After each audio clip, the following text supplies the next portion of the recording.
In today's video, I'm going to teach you how to copy files in Google Drive.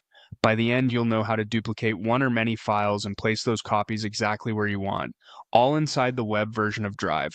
Start by opening your browser and going to drive.google.com, which takes you to your Drive home. If you work with multiple Google accounts, check the profile picture in the top right to be sure you're in the correct account before you copy anything. You can browse in list or grid view, either works the same for this process. Navigate to the spot where your original files currently live so you can select them. To select files, click once on the first file to highlight it. If you need a continuous block, hold Shift and click on the last file in the range to select everything in between. If your files are in different spots, hold Control on Windows or Chromebook or Command on Mac and click each file you want. You'll see each selected item highlighted. When your selection looks right, copy them with Control+C on Windows or Chromebook or Command+C on Mac. You won't see anything move yet. Drive simply adds the selection to your clipboard, ready to paste.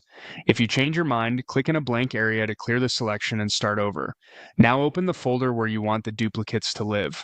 Double-click the destination folder in the main pane or choose it from the sidebar to enter it. With that folder open, paste your copies with Control+V on Windows or Chromebook or Command+V on Mac.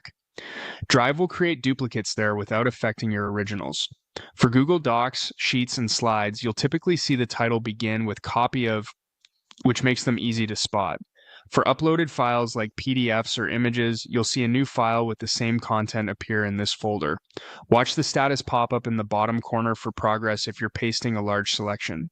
That's the whole workflow. Open Drive, select and copy your files, then open the destination folder and paste. Your originals stay put, your new copies appear where you need them, and you can repeat the process as often as you like.